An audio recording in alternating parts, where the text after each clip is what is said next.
It started like any other late summer day in California. The sun hung high over the golden hills, casting long, wavering shadows on winding highways and quiet back roads.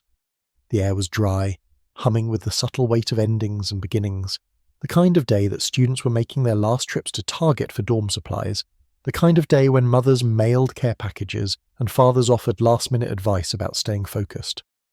For 19-year-old Bryce Laspisa, it was supposed to be another step into independence, a life he was building 2 hours away from home. But by the time the sun would rise again, everything about that narrative would be rewritten. A young man full of potential, with an unmistakable red beard and sharp green eyes, would vanish into the night, leaving behind only a trail of questions and a broken car near the edge of a reservoir. Bryce had just begun his sophomore year at Sierra College in Rocklin, a suburban campus tucked northeast of Sacramento. He was majoring in graphic and industrial design, a creative, tech-driven path that seemed to match his personality. Friends described him as funny, confident, artistic. His parents, Michael and Karen Laspisa, had recently moved from Illinois to Laguna Niguel, California, a coastal town far to the south, to be closer to their only child. By all outward appearances, Bryce had support, direction, and a decent start to adult life. But in the final days of August 2010, a shift began to surface. Small at first, just ripples on the surface of a young man's routine, but with time they deepened. His roommate Sean and his close friend Kim both noticed changes. Bryce, usually social and upbeat, had become erratic. He was drinking heavily, more than usual. He was giving away prized possessions, like his Xbox and a pair of diamond-studded earrings. He seemed distracted, distant, as if his mind had turned inward towards something no one else could see. When Kim asked him directly if he was okay, he brushed it off. "I have a lot to talk to you about," he reportedly told her. But the conversation never truly happened. Instead, on August 28th, things took a sharper, darker turn. That day, Bryce drove to Kim's apartment in Chico, about 90 miles north of his college campus. It was midweek, a strange time to visit. Stranger still, Kim would later say, was his demeanour. He seemed off. At one point she felt concerned enough to take his keys, worried he wasn't in a condition to drive. But Bryce was persistent. He called his parents and told them Kim was preventing him from leaving. Wanting to support their son, but from hundreds of miles away, Karen and Michael told Kim to give the keys back. They didn't yet know that this would be the beginning of a 30-hour sequence that would end with nothing but wreckage and silence. Bryce left Kim's apartment around 11:30 p.m. He said he was going home to Laguna Niguel. It was a drive that should have taken about 7 hours, but instead of heading directly south, his movements turned puzzling, almost as if he was stalling for time or unsure of where to go next. Over the next several hours, he made a series of strange stops and calls. Somewhere around 1 a.m., he contacted his parents to let them know he was heading their way. Then the GPS trail picked up, not a straight shot home, but a wandering path that included multiple stops, hours of inactivity, and locations that didn't make sense. At 9 a.m. the next morning, Bryce's car, a 2003 beige Toyota Highlander, was spotted by a roadside assistance worker near Buttonwillow, a remote area along Interstate 5. The worker, Christian, noticed the car parked oddly on the side of the road. Concerned, he approached and found Bryce sitting quietly in the driver's seat. The young man seemed alert, calm. The vehicle had apparently run out of gas. Christian offered to bring fuel and help him get back on the road, which he did. He even stayed with Bryce for over an hour, making sure everything was okay. And for a brief time, it seemed like the situation was resolving. Bryce contacted his parents around 11 a.m. and told them he was fine, that he would continue the drive and be home by mid-afternoon. But that never happened. Instead, Bryce remained in Buttonwillow. Hours ticked by. His phone pinged repeatedly in the same area. He called his parents again, but couldn't seem to articulate why he was still there. At one point, Michael and Karen were so concerned that they arranged for another welfare check. Christian, the roadside worker, returned to the scene and found Bryce still sitting in his car, in the exact same spot nearly 9 hours after their first encounter. Again he seemed calm, polite, a little tired maybe, but not agitated or distressed. Not suicidal, not high. That evening, shortly before 10 p.m, Bryce finally began driving again. He told his parents he was on his way. They stayed up waiting, watching the hours roll past, tracking his phone when they could, trying to stay calm. Then at 2:09 a.m. on August 30th, the Laspisas received a call from law enforcement.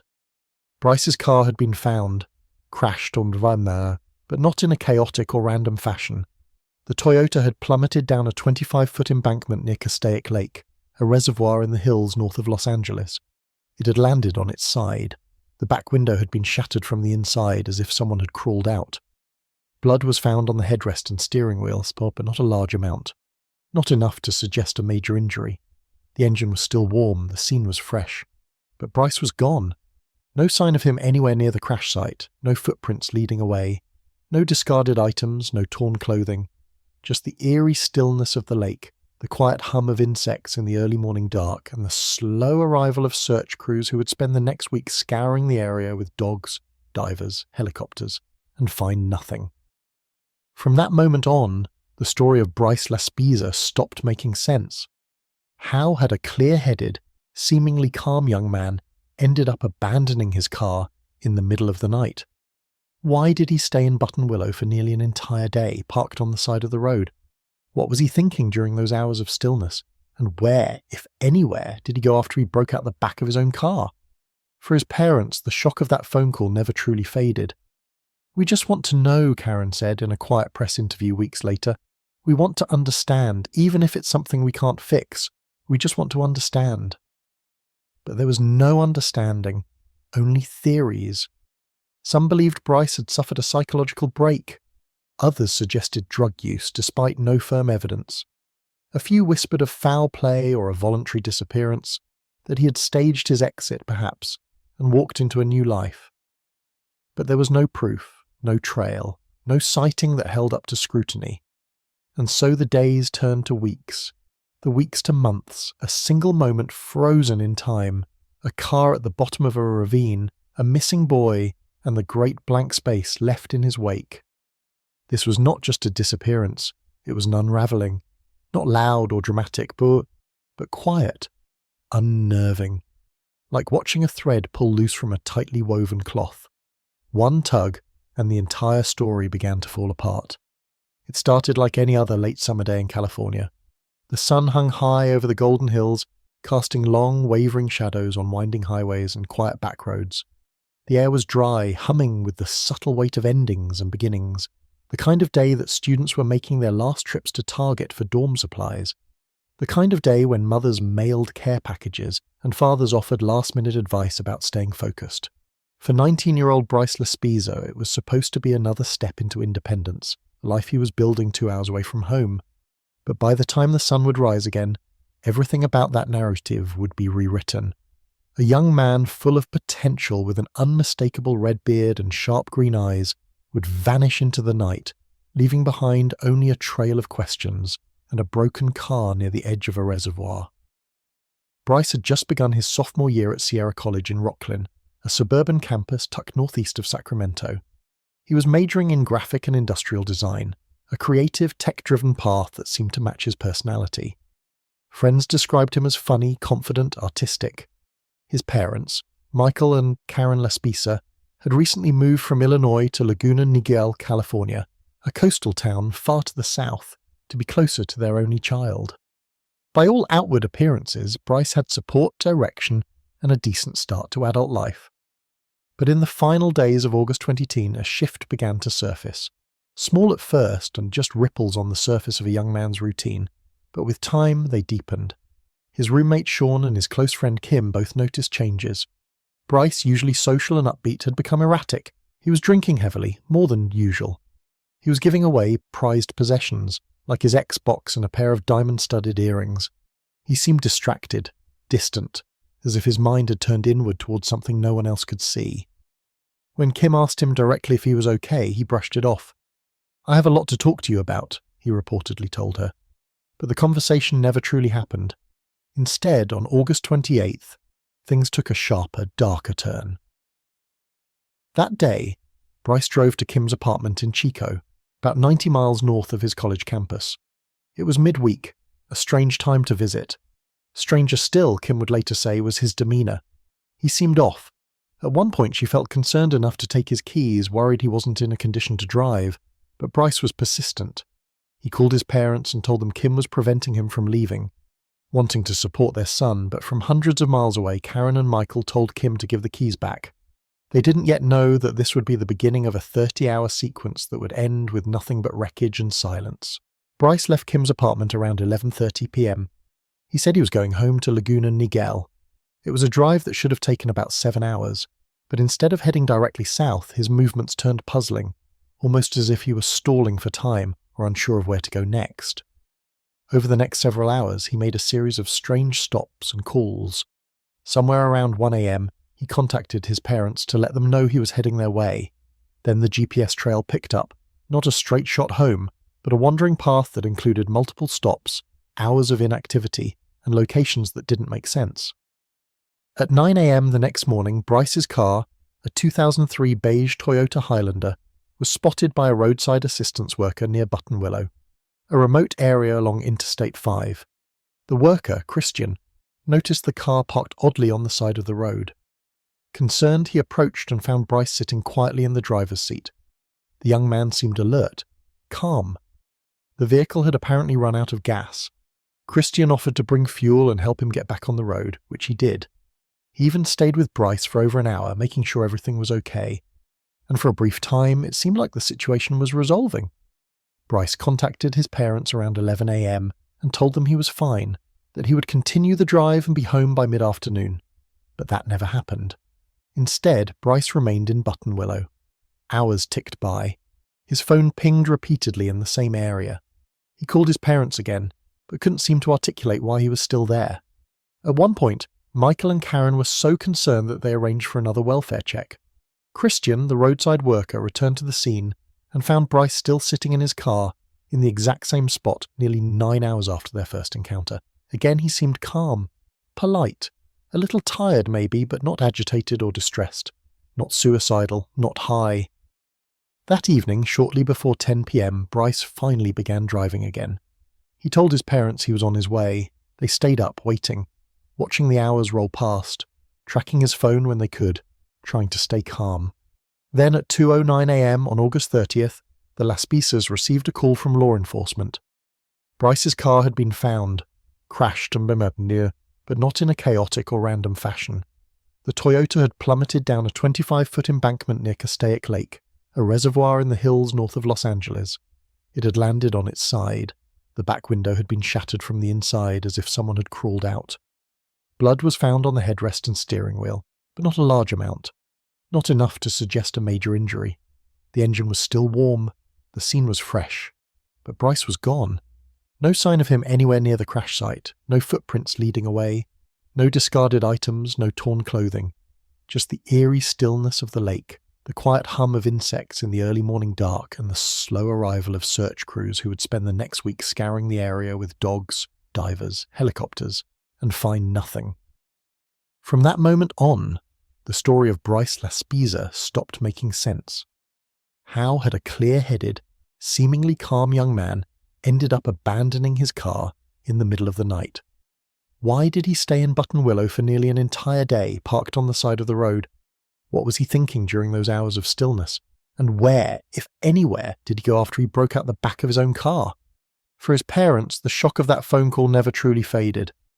"We just want to know," Karen said in a quiet press interview weeks later. "We want to understand, even if it's something we can't fix. We just want to understand."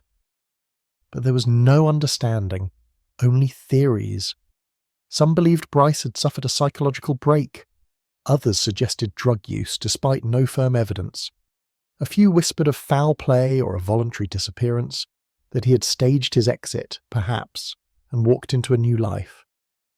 But there was no proof, no trail, no sighting that held up to scrutiny, and so the days turned to weeks. The weeks to months, a single moment frozen in time, a car at the bottom of a ravine, a missing boy, and the great blank space left in his wake. This was not just a disappearance, it was an unravelling. Not loud or dramatic, but quiet, unnerving, like watching a thread pull loose from a tightly woven cloth. One tug and the entire story began to fall apart. By the time the sun had fully risen on August 30th, 2010, the quiet hills around Castaic Lake were swarming with activity. Search and rescue teams set up command posts near the crash site. Officers in uniforms marked off the area with yellow tape, though no crime had officially been declared. Helicopters circled overhead, combing the dry brush and rugged terrain with infrared technology. Divers entered the deep, cold waters of the reservoir, descending into the murky depths to look for any sign of the young man who had, by all appearances, simply walked away. But from the beginning, something about the scene didn't sit right. Bryce's SUV, while clearly damaged from the fall, hadn't flipped end over end or rolled in a chaotic tumble. Instead, it appeared to have been deliberately driven down the embankment, straight, even purposeful. The crash, while serious, wasn't necessarily fatal. That part was crucial.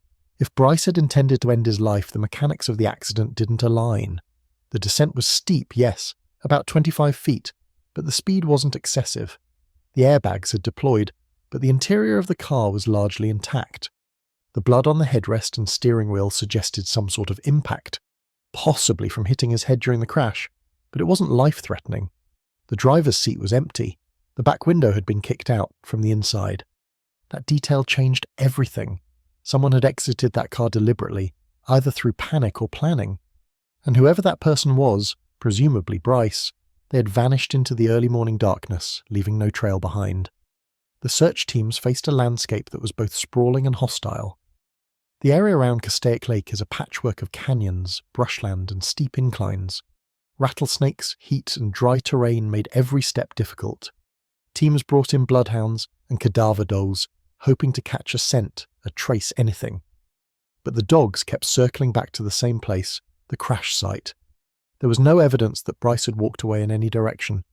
No trail leading into the hills, no footprints in the soft dirt, no broken brush, no discarded items, and no body in the water. Divers spent several days scouring the lake. It's not small, the reservoir spans hundreds of acres and drops to over 100 feet deep in some areas. But the search was thorough. Multiple sweeps were conducted, with sonar equipment mapping the bottom. Every shadow, every object out of place was investigated. Nothing was found, no clothing, no shoes, no signs of Bryce. His parents, Karen and Michael, arrived on site shortly after hearing the news. They had driven all night from Laguna Niguel, shaken and sleep-deprived, trying to understand what could possibly have led their son to this place. They stood at the top of the embankment and looked down at the broken remains of the Toyota Highlander, and then at the still surface of the lake beyond. And they asked themselves a question that would echo for years. Why? They replayed the last few days over and over. Bryce had seemed off, yes. Kim had told them he wasn't acting like himself, his texts had grown strange, his voice flat and robotic on the phone. But there had been no screaming red flags. He hadn't threatened to harm himself, he hadn't expressed fear or anger or despair, he was just distant, not quite present. And then there was the day in Button Willow, that long, agonizing stretch of time where he sat in his car for nearly 10 hours going nowhere, talking to his parents on the phone, texting friends, but not moving. What had he been thinking during those hours? Was he trying to work up the courage to do something? Or was he paralyzed by fear, by indecision, by something deeper and darker that no one could see? Law enforcement, for their part, didn't jump to conclusions. They handled the case delicately, knowing how rare it was for a person to vanish so completely. Early on, they labelled Bryce as a missing person under unusual circumstances. They kept the door open to all possibilities: accident, foul play, voluntary disappearance. The idea that Bryce had staged the crash and run off to start a new life was hard to fathom, but not impossible. People had done it before, slipped out of their lives, faked a death or disappearance, and gone off the grid. But those cases almost always left a trail eventually. A bank transaction, a camera sighting, a phone call. But Bryce left nothing. He didn't withdraw money before vanishing. His phone stopped pinging shortly after the crash. His social security number has never been used. There's been no sign of him at shelters, no traffic tickets under his name, no job applications. In an age when nearly everything leaves a digital footprint, Bryce Laspisa left none. That's what made the case so chilling. It wasn't just the mystery of where he went, it was the silence he left behind. No messages, no notes, no closure. Over the next weeks, the Laspisas remained near the lake, holding out hope that he would be found, injured, perhaps disoriented, but alive. They handed out flyers, they talked to news crews, they answered every call, every tip, every rumour. A handful of supposed sightings came in. Someone thought they saw a red-haired young man at a gas station. Someone else spotted a hitchhiker matching his description, but none were confirmed. Each lead raised their hopes and then let them crash down again. Meanwhile, the online world began to take notice. Bryce's case found its way onto forums, Reddit threads, and true crime blogs. People pored over timelines, GPS pings, phone records. They speculated about drug use, mental illness, secret relationships, hidden trauma. Some believed Bryce had suffered a break with reality, possibly triggered by the prescription drug Vyvanse, which he'd recently begun using and which can cause severe side effects in some users. Others were convinced he had died by suicide and that his body simply hadn't been found, perhaps trapped underwater or hidden in some part of the wilderness that had yet to be searched. But the Laspisa family didn't believe that. They held on to the idea that Bryce was alive, that something had happened after the crash, something that had prevented him from coming home, maybe amnesia. Maybe someone had picked him up. Maybe he had wandered off, lost, confused, afraid. They refused to give up. As the investigation stretched into months and then years, the case remained open but stagnant. Leads became fewer, interest faded in the broader media, but the family never stopped. They continued to mark anniversaries, hold press conferences, work with private investigators. They created a website, distributed updated age progression images. They kept his name alive, refusing to let Bryce become just another cold case. What lingers most about Bryce Laspisa's story isn't just the unanswered questions, it's the sense that his disappearance happened in slow motion, that the warnings were there, but subtle, that the unravelling began quietly, almost invisibly, until it reached a point of no return. That's what terrifies people. Not a sudden vanishing in the night, but a young man gradually slipping out of his life, 1 mile, one conversation, one strange decision at a time, until nothing was left but a wrecked car and silence. In the weeks that followed Bryce Laspisa's disappearance, the quiet around Castaic Lake settled like a fog, dense, motionless, and full of unspoken weight. The immediate urgency faded, but the questions grew louder in the minds of those who had come to know the story, especially Bryce's family. They remained suspended in a cruel kind of limbo, too many variables to confirm a death, too much chance to assume survival, and within that void the rawness of uncertainty began to take root. Every day Michael and Karen Laspisa replayed the hours before Bryce vanished. His last confirmed whereabouts, his final phone call, his odd behaviour at Kim's apartment, that long stretch of waiting in Button Willow, the inexplicable decision to drive to Castaic Lake, the crash, so intentional and yet not final, the broken window, the missing boy. From a distance, some observers speculated that perhaps this was simply a case of a troubled young man who decided to end his life. But anyone who looked closer, truly looked, could see the inconsistencies. It wasn't just that Bryce hadn't left a note. It wasn't just that there were no signs of deep, long-standing depression. It was the deliberate nature of his actions, the pacing, the waiting, the lingering, the phone calls to his parents, the repeated assertions that he was okay, and his complete lack of urgency. If Bryce had planned to end his life, he had time, too much time to do so. And yet, over the course of nearly 30 hours, he stayed in touch. He didn't shut the world out. He didn't vanish into darkness and silence. He kept his parents updated. He allowed himself to be found and helped, and more than once. His behaviour was erratic, yes, but not hopeless. And then there was the call, the one that didn't make the official reports but circulated in private conversation and became a focal point for internet investigators, a rumoured 911 call made from Bryce's phone shortly after the crash. The details were sparse and law enforcement never publicly confirmed its existence, but some believed the call had been made, brief, garbled, cut off. Could it have been a butt dial, a mistake, or had Bryce, in the moments after escaping his wrecked SUV, tried to reach out one final time and then changed his mind? The weight of that possibility haunted his parents, because if it were true, then it meant that Bryce hadn't meant to vanish, that he had tried, if only for a second, to reach for help, and that somewhere between that call and the silence that followed, something had happened. As weeks turned to months, the Laspisas brought in private investigators to do what law enforcement could not or would not do with the same intensity. They mapped out possible routes Bryce could have taken if he'd left the lake on foot. They interviewed residents in the surrounding areas. They canvassed bus stations and homeless shelters. They tracked potential sightings and cross-referenced them with the missing persons data. All dead ends. They began looking deeper into Bryce's psychological state. They asked themselves uncomfortable questions. Was he hiding something? Was there a secret they didn't know? Had something happened at college that he hadn't shared? A trauma, a breakdown, a mistake he couldn't bear to confront? What surfaced from friends and acquaintances wasn't especially dramatic, but it was quietly unsettling. Bryce had started using Vyvanse, a prescription stimulant used to treat ADHD. In some cases, Vyvanse can cause extreme side effects: insomnia, mood swings, agitation, even psychosis. Bryce had reportedly taken it without a prescription, perhaps to help him stay awake or focus. Combined with alcohol, which he had been consuming heavily in the days before his disappearance, the effects could be dangerous. The potential for disorientation, paranoia, or impulsive behavior was real.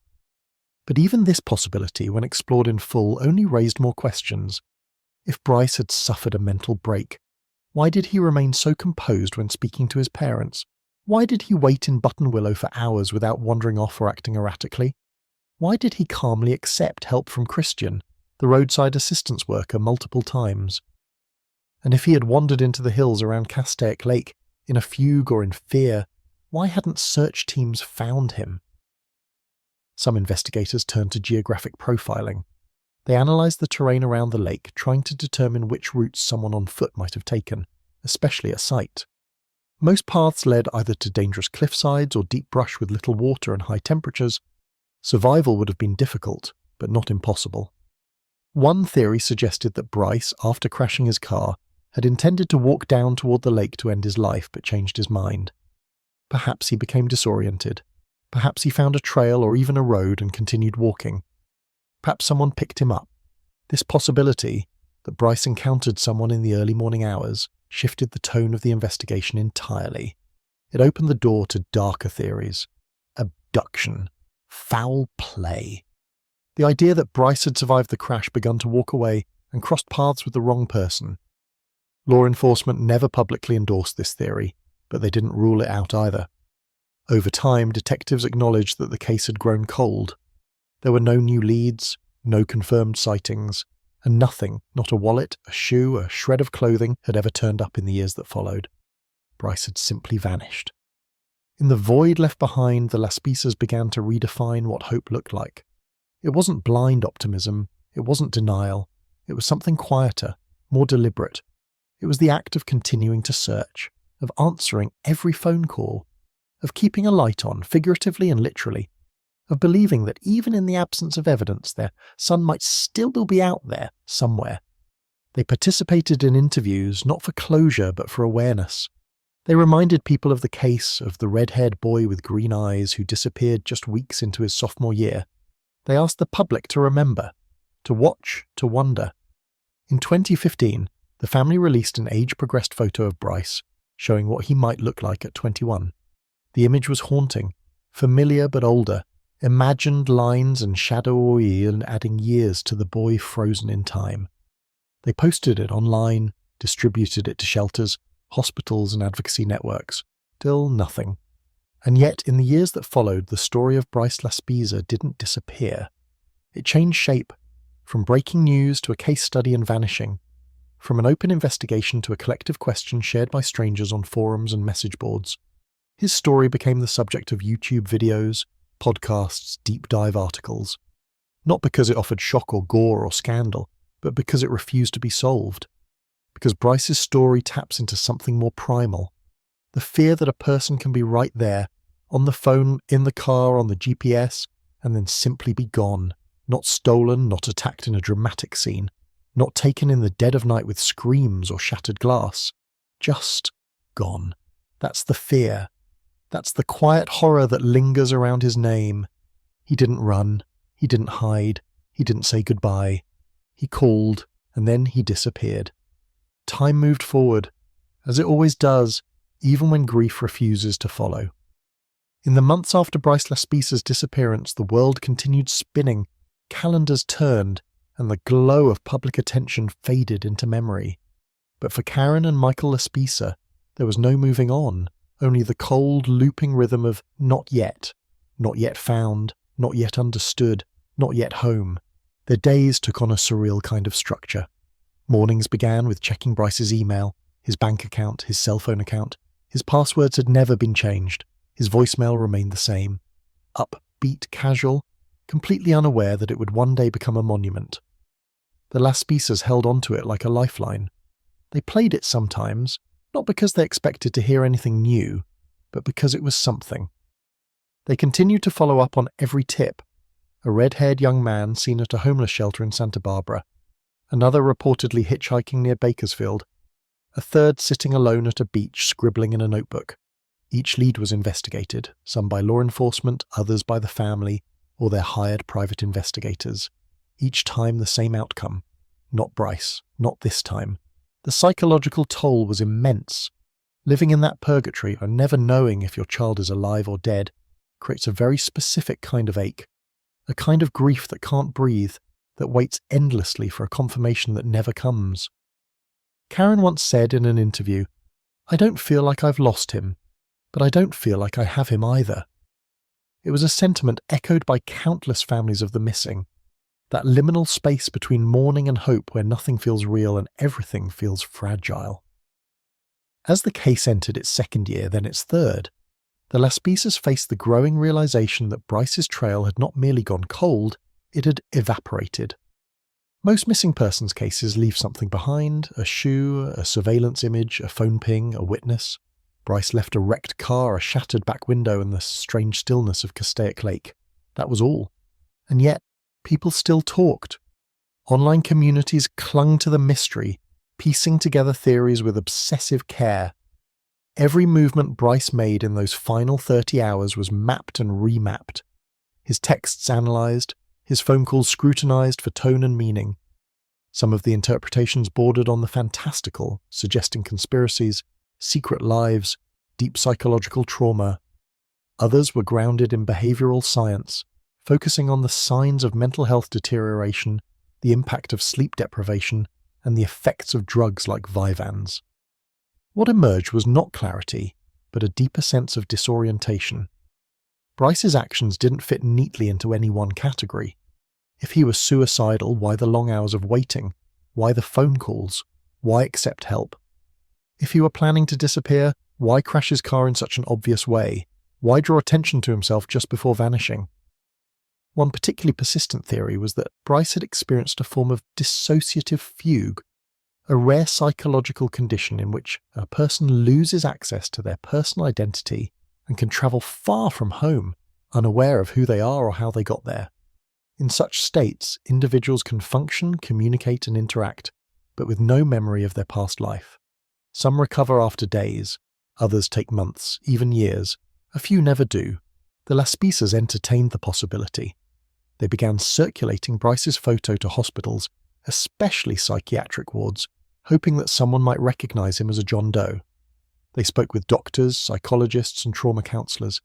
The answer was always the same: possible but unlikely without some form of identification or trigger to recover memory. If Bryce were out there in such a state, the odds of him returning on his own were painfully slim. Law enforcement remained respectful but limited. Without new evidence, there was little they could do beyond occasional reviews of the case file. Detectives came and went. Each brought fresh eyes, but also the quiet fatigue that comes with knowing a case has likely passed its solvable window. Leads dried up. Tips slowed. The urgency faded. But not for the Laspisas. They refused to let Bryce become just another cold case buried in a filing cabinet. Every year, they marked the anniversary of his disappearance with a renewed appeal for information. They worked with advocacy groups, participated in panels, and spoke out about the importance of taking early behavioural changes seriously. In their pain, they found a voice, not just for Bryce, but for others who had slipped through cracks. Their home in Laguna Niguel became both a refuge and a shrine. Bryce's room remained untouched. His bed was made, his clothes still in the closet. On the wall hung drawings he'd done in high school, sleek sketches of cars and furniture, artifacts of the design career he'd once been building. His mother dusted the room weekly. "It's not to pretend he's coming back," she said once. "It's to remember he still matters." Outside, Castaic Lake grew quieter. Years passed. The brush grew back along the embankment where Bryce's SUV had gone down. The road remained unchanged, a stretch of pavement that thousands of commuters use daily, unaware of the ghost story embedded in its shoulder. Occasionally someone would stop, a local who remembered, or a passerby who'd read about the case. Flowers would appear, a photo taped to a guardrail, but most days it was just another curve on the highway. One former search and rescue volunteer described the case as a perfect vanishing, not because it was magic or impossible, but because it left just enough to feel explainable, and just little enough to defy explanation. The crash site offered a beginning, but no middle and no end. The dogs couldn't follow the scent, the technology couldn't find a trail, the lake offered no body.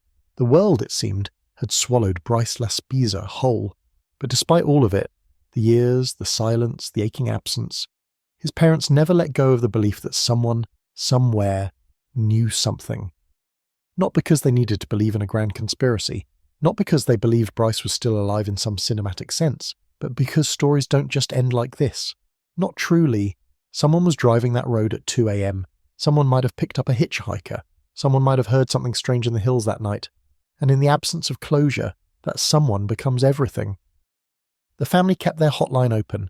They monitored Bryce's social security number for activity. They worked with a genetic genealogist who offered to cross-check unidentified remains, just in case. They never stopped pushing. Because the worst part wasn't imagining Bryce hurt. It wasn't imagining him lost. It was imagining him forgotten. That was something they would never allow.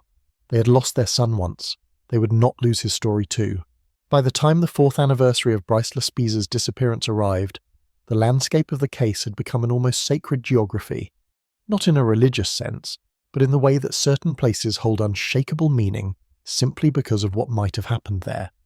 Castaic Lake, with its calm surface and hidden depths, became that kind of place. A kind of altar. People didn't come in droves, and there weren't candles or vigils anymore. But for those who knew the story, and especially for the Laspisa family, the lake was a wound.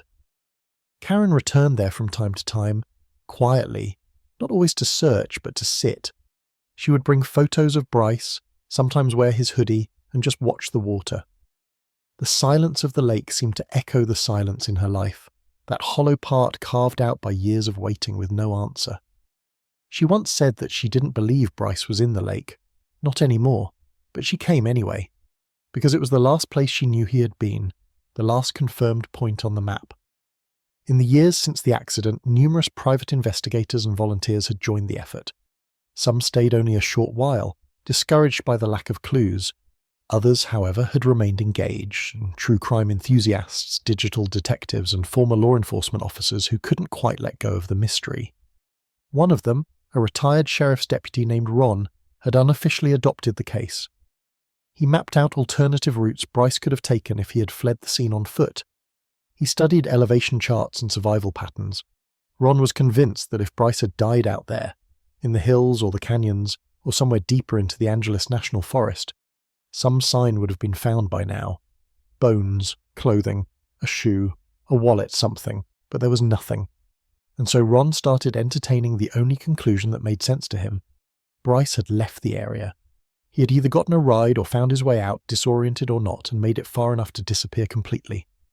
But even that scenario carried its own improbabilities. If he was picked up, by whom? At that hour, on that road, in that place? No security cameras had recorded his movements. No witnesses came forward.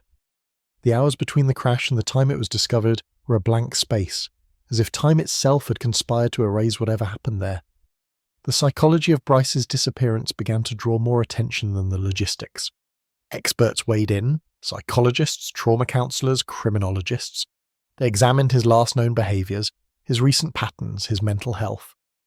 One emerging theory centred on a concept called psychotic break with insight. It's rare, but it refers to a state in which an individual experiences the onset of psychosis, auditory or visual hallucinations, disorganised thinking, while maintaining just enough clarity to mask their symptoms or manage simple tasks. In such cases, individuals can drive, talk, and appear lucid to outsiders, all while internally spiralling. Bryce's long, idle time in Buttonwillow, his circular phone conversations, his cryptic text to Kim, "I have a lot to talk to you about," his sudden withdrawal from those closest to him, all of it could suggest the beginnings of such a break. And if that were true, then his final movements might not have followed logic or intention. They might have been the product of a mind in crisis, making decisions based on fragmented thoughts or imagined obligations. This theory didn't bring comfort, but it brought structure, a framework to place the chaos inside. Still, for many, especially his parents, it remained hard to reconcile. Bryce had always been expressive, quick-witted, deeply attached to his routines. They believed they would have noticed if he were slipping, that someone, somewhere, Kim, Sean, even Christian the roadside assistant, would have seen it. But that's the thing about slow unravelings. They don't always look like collapse. Sometimes they look like stillness, like waiting in a car for 9 hours and saying you're fine. And then there was the crash itself. Every time the Laspisas revisited the details, it troubled them. It hadn't been a high-speed collision. It hadn't occurred in traffic or on a dangerous curve. It was deliberate, or at least controlled. Down a slope, into soft brush, airbags deployed, engine warm, and a shattered back window, broken from the inside. Police had examined the car and found no signs of foul play. No additional blood beyond what was on the headrest and steering wheel. No defensive wounds. But what if something or someone had forced Bryce into that crash? Not with violence, but with words. What if he wasn't alone? Karen and Michael wrestled with that possibility too. It was harder to entertain. There were no footprints, no tyre tracks, no signs that anyone had been near him in the hours leading up to the accident. But sometimes the absence of evidence is its own kind of presence. Then came a series of disturbing coincidences. Stories of other young men who had disappeared under similarly eerie circumstances. In different states at different times, but with familiar threads. Late-night drives, strange behaviour, brief sightings, abandoned cars. A subculture of online sleuths began tying these cases together, suggesting the possibility of a pattern, or even a predator. Most law enforcement dismissed these connections as speculative at best, conspiratorial at worst. But for families like the Laspisas, the similarities were chilling. Not because they proved anything, but because they reminded them how easily a life could slip through the cracks, not just Bryce's, but others too. The online forums grew more elaborate. People analysed satellite images of the crash site, measuring distances and creating 3D renderings. Some even visited the site themselves, searching for clues. A few made YouTube videos, walking the route, pointing out inconsistencies in the known timeline. But even as the theories multiplied, the truth remained elusive. And the Laspisas watched it all, sometimes engaging, often staying silent. They appreciated the help, the interest. But they knew how much it cost to live in this story every day. For them, Bryce wasn't a theory. He was their boy. The one who loved graphic design, the one who stayed up too late gaming, the one who had dreams, frustrations, quirks, and a future. The passage of time does something strange to the missing. It both erases and exaggerates. It turns them into symbols of the unexplained, of the unresolved, of the ache that lingers in the absence of goodbye. For the Laspisa family, every new year was a recommitment to the same quiet mission. Keep searching, keep listening, keep hoping. Because in a world that has an explanation for almost everything, the fact that a 19-year-old could vanish in plain sight, with a warm engine, a busted back window and no trail, should never be allowed to become ordinary. Bryce's story was still open, and until that changed, so were they. Every missing persons case at some point arrives at a threshold, a silent, difficult moment when the story threatens to slide out of the public consciousness. Not because it no longer matters, but because it hasn't changed. New cases emerge, new headlines, and without movement, the ones left behind begin to fade into the long shadows of unresolved history. But the story of Bryce Laspisa refused to disappear. It lingered, not through sensationalism or scandal, but because of the nature of the mystery itself, how methodically strange it was, how quietly it unfolded. The details stayed with people. The long hours parked in Button Willow, the calm tone in his voice during his calls, the final drive that led him to the shores of Castaic Lake. And then nothing. It was too incomplete to forget, and too strange to move on from. In that absence of closure, his story became a fixture of the true crime landscape. It appeared in documentaries, podcast series, and YouTube deep dives. Each retelling attempted to make sense of the facts, and yet none could answer the central question, why? Why did Bryce vanish after the crash? Why had he stayed in Button Willow all day? Why did he never return home? One of the most haunting aspects of the case was that there was no moment of chaos, no explosion of violence, no scene of confrontation, just stillness, long stretches of stillness, broken only by the soft hum of highway engines and the quiet clicks of a phone dialing parents hundreds of miles away. People tried to interpret it. Maybe Bryce was overwhelmed, maybe something snapped, but the problem with maybe is that it doesn't leave a trail. As years passed, even seasoned investigators admitted that they'd rarely seen a disappearance like this. The trail was too short to follow and too clean to unravel. Typically, missing persons cases come with patterns, arguments, threats, breakdowns, debts, witnesses, but Bryce had none of those. He wasn't fleeing danger, he wasn't in trouble. His life, though showing signs of personal struggle, wasn't unravelling publicly. And the most jarring element? He had help available at every turn. Christian, the roadside assistance worker, had seen him twice that day. He'd called his parents multiple times. He was in contact, he was reachable. And then, like the final seconds of a dream before waking, the story ended mid-sentence. But Karen and Michael never let it end. They continued to gather records, phone logs, gas station surveillance footage. They went over the Button Willow timeline dozens of times. They interviewed Christian directly. He remembered Bryce clearly, polite, calm, not visibly impaired. That part never made sense. If Bryce was experiencing a psychological crisis, how did he mask it so well? A few months after the disappearance, the Laspisas sought out professional behaviour analysts. They wanted someone who could look at Bryce's case without bias, someone trained to spot the unspoken. One analyst suggested that Bryce had been attempting to detach from something, not necessarily from life, but from pressure, from responsibility, from expectation. He was entering his second year of college, his grades had recently dropped. He was reportedly drinking more. He'd just started taking Vyvanse, unprescribed, possibly self-medicating. Something was shifting inside him, the analyst said. But it wasn't a straight line to disaster, more like a build-up of fog clouding his sense of direction. The key to understanding his disappearance, they believed, lay not in a single decision, but in the hours before, in Button Willow, that strange liminal space where Bryce sat in his car, idle, for almost an entire day. That stretch of time has been dissected by countless amateur investigators. Some suggested he was waiting for someone. Others believed he was afraid to go home. A few thought he was contemplating his future, trying to make a life-altering decision. But if any of those things were true, he never said so, and he just waited. And then, sometime after 10 p.m, he drove south. Not fast, not in a panic, but with deliberate movement. GPS tracked him heading toward the Grapevine, the mountainous pass connecting the Central Valley to Southern California.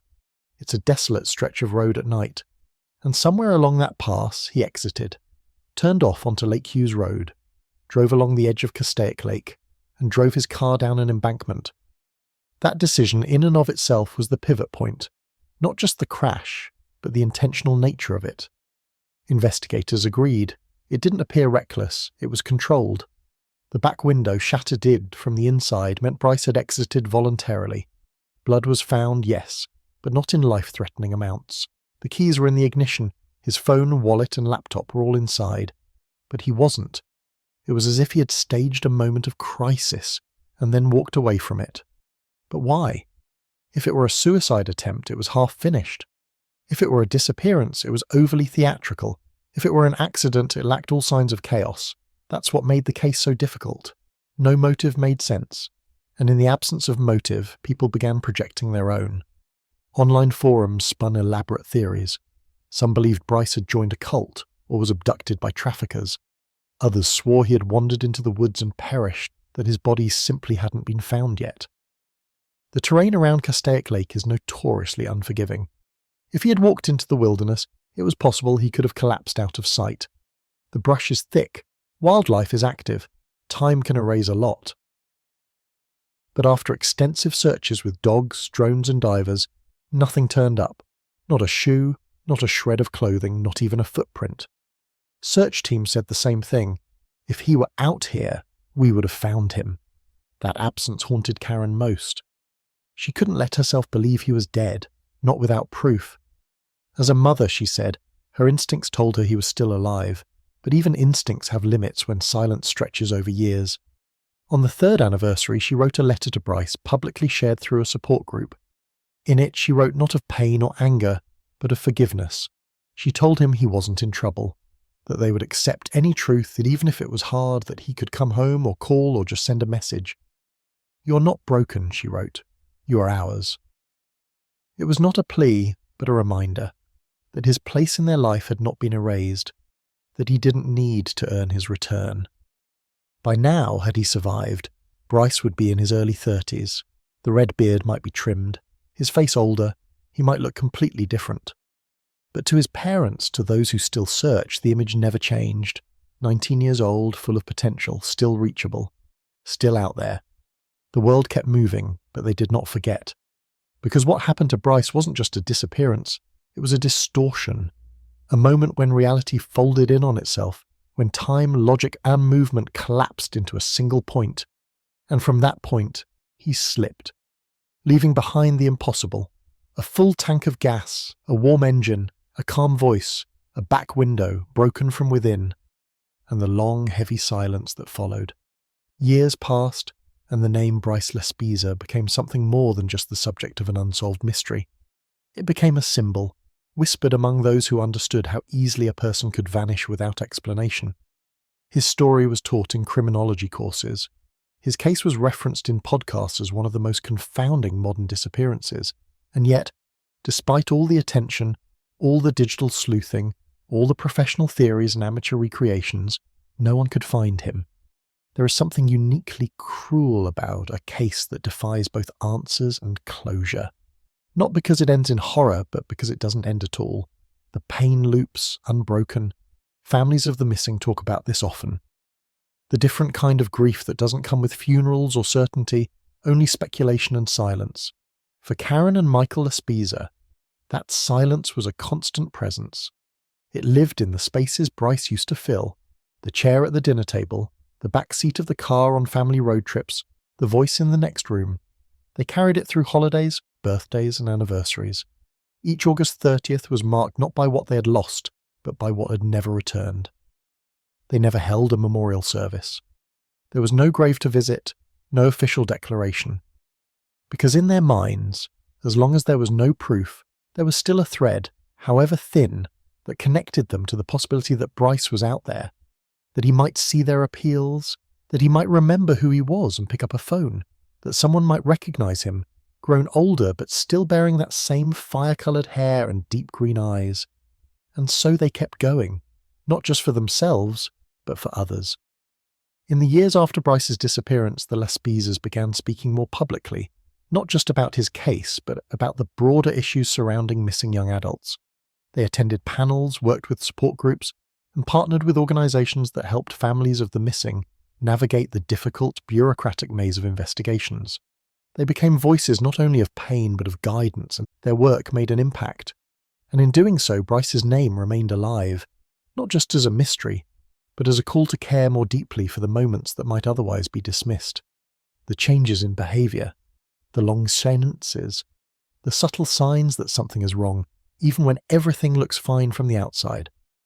Because if Bryce's case proved anything, it was that disappearance doesn't always begin with running. Sometimes it begins with waiting, with a parked car in a town no one expects, with a phone call that says, "I'm fine," when the truth is anything but. In the quiet world of true disappearances, there's rarely a clear villain. The stories aren't always about someone taken or attacked. They're about the ones who slip, through the cracks of systems, through the noise of modern life, through the vastness of their own inner world. And Bryce, for all the mystery surrounding him, was also just a young man, creative, loved, struggling in ways that no one fully understood, trying perhaps to find something he hadn't yet named, or running from something he couldn't explain. If he had survived, if he were living somewhere under a different name in a different life, it was possible he no longer remembered the boy he had been.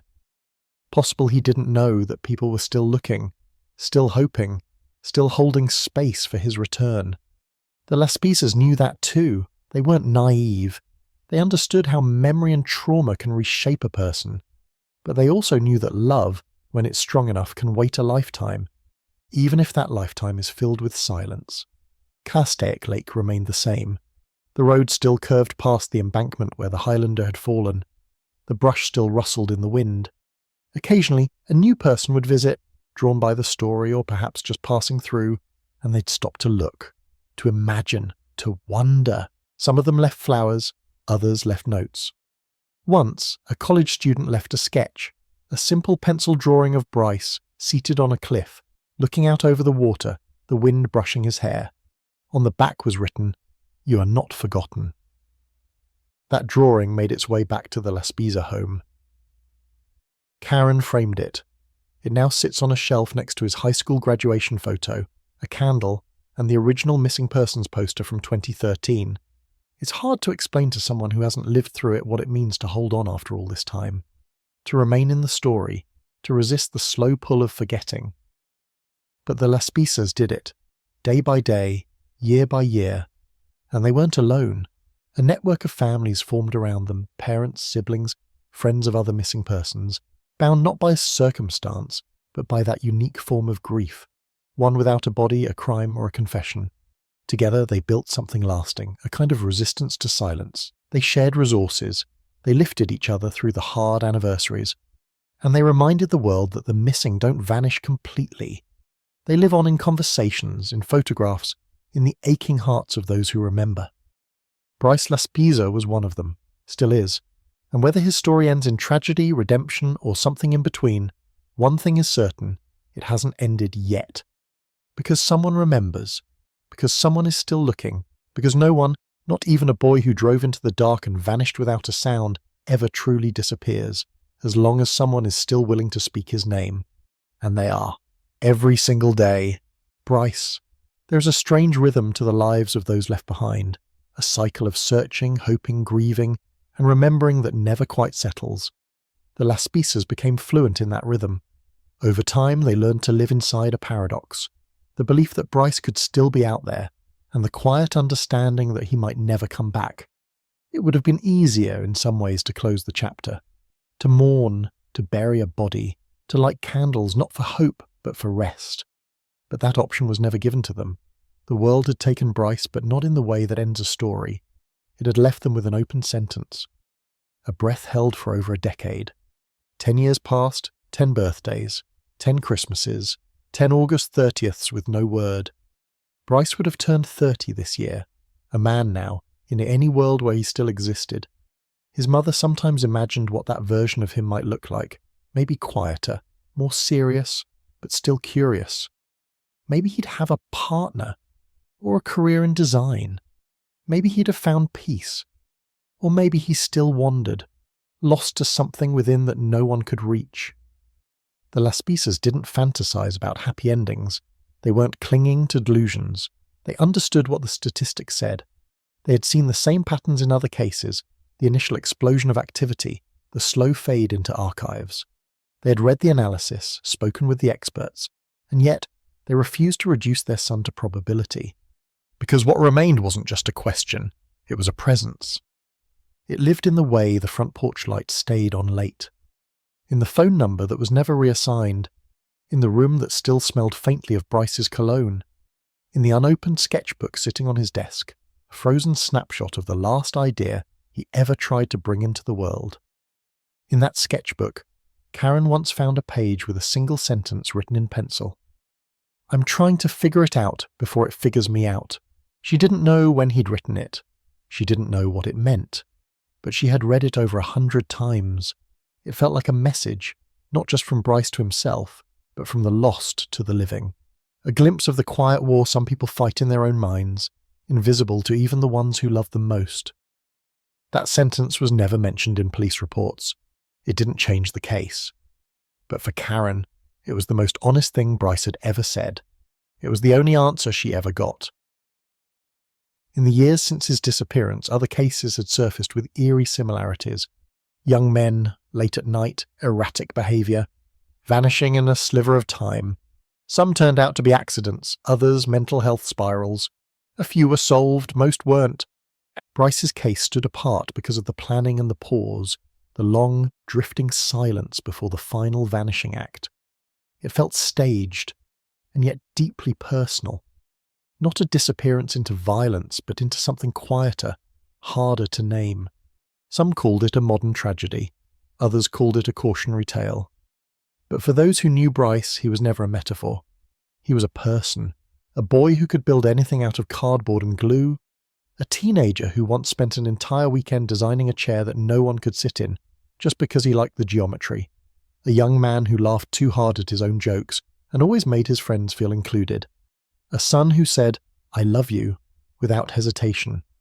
Those pieces were not erased when he disappeared, and so every year the Laspisas mark the anniversary with a post, a new photo, a renewed plea, not for sympathy, but for attention, for memory, for presence, because people forget, stories fade, time wears down the sharp edges of tragedy until even the most haunting stories settle into background noise, but not for the ones who wait. In their home there was a calendar on the fridge. Each month bore a photo of Bryce, a collage of images from before he was lost. There was a different kind of aging there, not on Bryce's face, which stayed forever 19, but in the faces of his parents, in the weariness behind their eyes, in the way their smiles leaned towards sorrow, and yet they still smiled. Not because they weren't broken, but because they hadn't let that brokenness define them. The story of Bryce Laspisa doesn't end with a solved case or a found body. It doesn't wrap up with confessions or conclusions. It ends, for now, with a question still echoing from the hills above Castaic Lake. Where did he go? Maybe one day that question will be answered. Maybe someone will step forward. A memory will be triggered. A discovery will be made. Maybe Bryce himself will return. Older, changed with years lost to silence. Or maybe he never will. But what's important, what matters most, is that he is not forgotten. Not by his parents, not by the volunteers, not by the thousands who still read his story and whisper his name with reverence. Bryce Laspisa called for help, and then he disappeared. And in the space he left behind, a world still waits for the echo. There is a line, invisible, often unspoken, that separates the known from the unknowable. For most, life remains well within that boundary. Days unfold in sequence, problems appear and are solved, goodbyes are said with finality, even in grief. But for families of the missing, that line is breached, and nothing is the same afterward. Karen and Michael Laspisa lived beyond that line. After 10 years, they had come to understand that the world does not bend to uncertainty. It demands closure. But they had none. What they had was memory, ritual, and resolve. Not in a dramatic sense, but in a quiet day-to-day endurance that few people ever witness. The kind of strength that comes not from answers, but from the refusal to let someone disappear a second time. This time from memory. Each night before turning in, Karen checked the email they had created for tips about Bryce. Most days it was empty. Spam, false leads, the occasional stranger offering psychic visions. But she still looked. Not because she expected anything anymore, but because it was a tether. A way to say, I'm still here, I haven't given up. They had long ago stopped believing that law enforcement would solve the case. Not from neglect. The deputies and detectives who had worked Bryce's disappearance had cared, had tried. But systems don't breathe the way people do. They lose momentum. They move on. They wait for new evidence before they return to the old. So the Laspisas kept the search alive themselves. They paid for new forensic analyses, sent Bryce's DNA to databases that match against unidentified remains, hired independent sonar experts to search parts of Castaic Lake that hadn't been combed in years. Every time the result was the same. No match, no sign, no trace. And yet, the absence of evidence never became evidence of absence. Bryce remained officially missing, and to those who loved him, unofficially alive. His friends, now adults with careers and families, still spoke of him in the present tense. Bryce is funny. Bryce loves design. It wasn't denial, it was devotion, a belief that whatever had taken him, whether fear, confusion or something darker, hadn't erased who he was. One of his closest friends from college, Sean, started an annual scholarship in Bryce's name. Small at first, but growing. It was awarded to students in design fields who showed promise, who had overcome hardship. The scholarship wasn't just about memory, it was about continuity, a way of ensuring that something of Bryce moved forward, even when his physical presence did not. Kim, the friend who had tried to keep him from driving the night he left her apartment, carried her own kind of sorrow. Guilt for some, questions that never stopped looping. She had done what she thought was best. She had tried. But that's the cruel thing about hindsight. It sharpens everything after the moment has passed. "I wish I'd just driven him home," she once told Karen during a rare visit. But Karen, always steady in her compassion, had placed her hand over Kim's and said, "You loved him. That's all you could do." And it was true. So many people had loved Bryce. And love, in its most honest form, doesn't depend on outcome. It simply remains. There was a time early on when the Laspisas had hoped for a dramatic break in the case. A phone call, a face in a crowd, a headline. But over time, that expectation gave way to a quieter kind of hope. Not for a resolution, but for a witness. Someone who saw Bryce that night. Someone who remembers something unusual, some detail they dismissed at the time but now might hold meaning. Because that's the thing about unsolved disappearances. They don't just belong to the families, they belong to communities, to regions, to time itself, and often the answers lie not in files or forensics but in people, in memory. And memory, while flawed, sometimes wakes up. So they kept asking. Each anniversary they issued a new statement, usually brief, always heartfelt. "If you know something, anything, please come forward. You don't have to carry it alone. We are still listening." Still listening. That became their mantra, their defiance against silence, against the cruel notion that with time all things are buried. Some are not. Some remain just beneath the surface, waiting for light. Castaic Lake continued to shimmer beneath the California sun, unchanged. The same curve in the road, the same slope where the SUV had gone down, the same stillness in the water. But the world around it had changed. The car was long gone. The grass had grown back. Most passers-by no longer remembered the name, but sometimes people stopped. Not because they recognized the sight, but because something in the air felt heavy, sacred, like a story was lingering there half told. The Laspisas never made the lake a shrine, but it was a marker, a point on a map, a place where their lives had diverged, into before and after. They visited quietly, left no notes, made no scenes, just stood, looked, listened. Maybe Bryce had walked away that night, confused or hurt or seeking something he couldn't explain. Maybe he found help. Maybe he didn't. Maybe his life continued, far from the reach of those who once knew him. Or maybe it ended there, in the hills, in the water, in a silence that even searched dogs and sonar couldn't penetrate. But until that truth was known, his story wasn't over. Because some stories don't end with answers, they end with echoes. And this one still echoes, in the whisper of parents who speak their son's name every morning, in the stillness of a lake that never gave anything back, in the digital footprints that never resumed, in the sketchbook that holds the final unfinished line of a boy who once tried to make sense of everything. I'm trying to figure it out before it figures me out. Maybe he did, maybe he didn't. But he mattered. He matters still. And that, more than any theory or timeline, is what endures.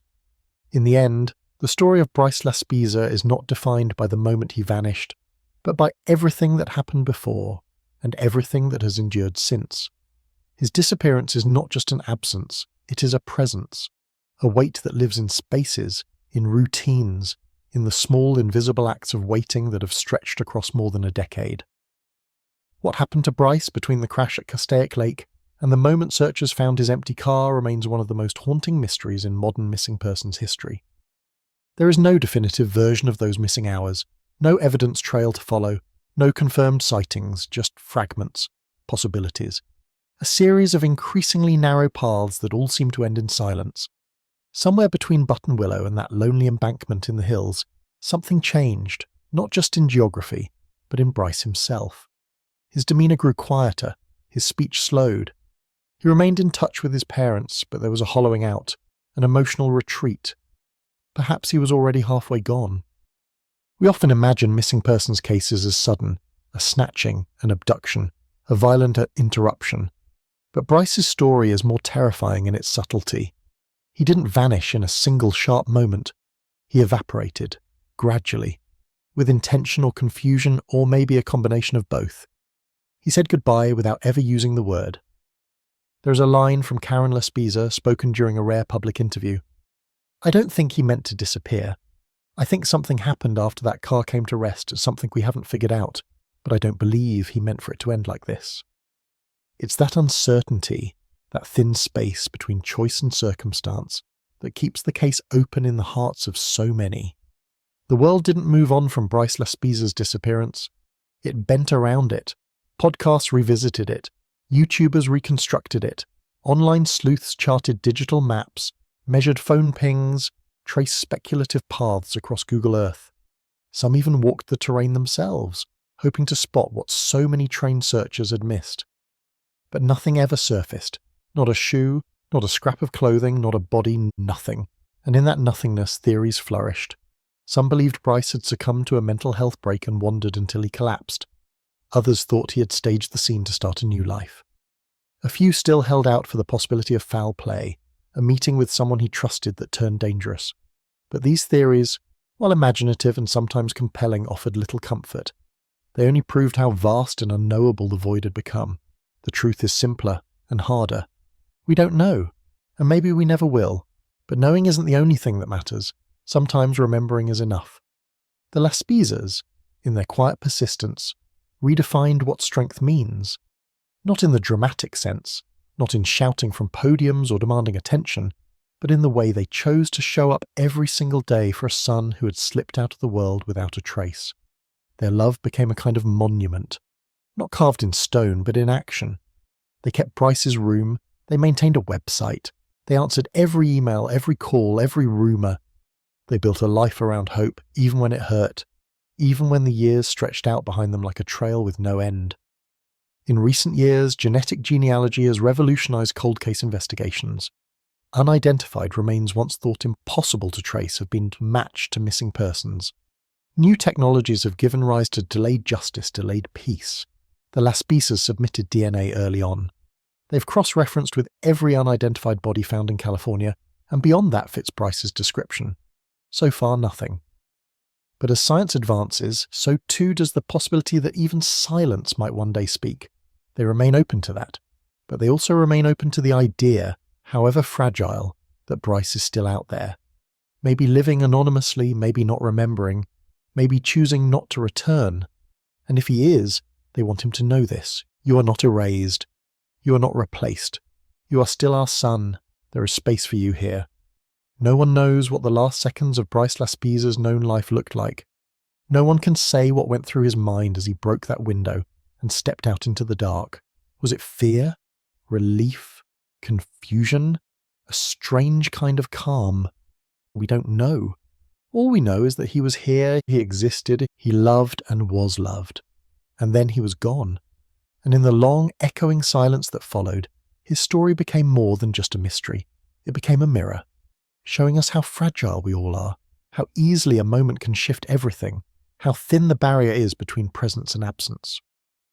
Bryce Laspisa was last seen on August 30th, 2010 near Castaic Lake, California.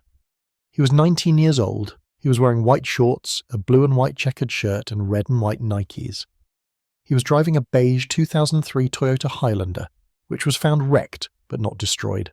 He was alone, and then he wasn't anywhere at all. If you know anything, no matter how small, contact the proper authorities or the Laspisa family's anonymous tip line. Someone out there may hold the final piece. Until then, the story remains unfinished, because some vanish loudly, some vanish violently, but some, like Bryce Laspisa, vanish quietly, and leave behind a silence we still don't know how to fill. There is no neat ending to a story like Bryce Laspisa's. There is only the weight of what's left behind, the unanswered questions, the quiet rituals, the delicate grief that doesn't settle, but instead loops like a shadow around every ordinary moment. You learn, if you're the ones left behind, to live in fragments, not because you want to, but because the alternative is to stop living altogether. For Karen and Michael Laspisa, the question was never, what do we do now? It was always, how do we keep doing this? How do we speak for someone who can no longer speak for himself? How do we tell his story when the story has no ending? How do we make people remember long after the headlines fade? And still, they did. They carried Bryce forward through memory, through advocacy, through the simple act of continuing. They told his story again and again, not because they had new information to offer, but because every retelling was a lifeline to someone, somewhere, maybe even to Bryce. They never sensationalized what happened. They never speculated wildly. They never accused or pointed fingers. Instead, they clung to what they knew. A bright, funny, complicated 19-year-old boy was here. And then he wasn't. They spoke at conferences. They met with other families. They sat in the back rows of community meetings about mental health and missing persons, waiting for a moment to share their story in the hope it might help someone else recognize the warning signs, the quiet shifts in behavior, the fragile spaces between okay and not okay. Because if Bryce had left any legacy at all, it was this. People don't always disappear loudly. Sometimes they just drift away. They say, "I'm fine," and sit in a car for 10 hours and drive south in the middle of the night. Sometimes they smile. They make promises. They stay connected right up until the last moment, and then they slip through the cracks that no one knew were there. The final chapter of Bryce's story, if it ever comes, won't change the ache that came before, but it may offer something else: understanding, closure, if not peace, the chance to finally put down the burden of not knowing. Until then, there is only the story as it stands. A gifted young man standing at the edge of adulthood begins to unravel. He makes strange decisions. He tells no one why. He drives for hours. He pauses for almost an entire day in a desolate place. He calls his parents. He speaks calmly. He thanks a stranger who brings him gas. He says he's coming home. Then, in the early hours of August 30th, 2013, his SUV is found at the bottom of an embankment near Castaic Lake. The crash isn't fatal. The back window is broken from the inside. Bryce is gone. No one sees him leave. No one sees where he goes. He is never seen again. Search teams comb the hills, divers scour the lake. The family waits, the years pass, and still nothing. No trace, no signal, and no ending. Just a silence so complete it feels like an answer in itself, though no one knows what it means. This is not the kind of story that satisfies. There is no killer to unmask, no evil to defeat, no final confrontation. There is only a name, a face, a memory. Bryce Laspisa, and a hope, flickering but still alive, that someone someday will know something, that a tip will come in, that the silence will crack, that the ending, whatever it is, will find its way home. Until then, Bryce remains suspended in that space between presence and absence, a ghost who may still be alive, a life that may still be waiting to be lived. And in that possibility, in that breathless, unfinished space, those who love him still whisper his name, not just to remember, but to remind the world that vanishing doesn't mean forgotten, that disappearing doesn't mean gone, that some stories, no matter how quietly they leave, still deserve to be heard, and that somewhere, maybe just beyond what we can see, Bryce is still listening,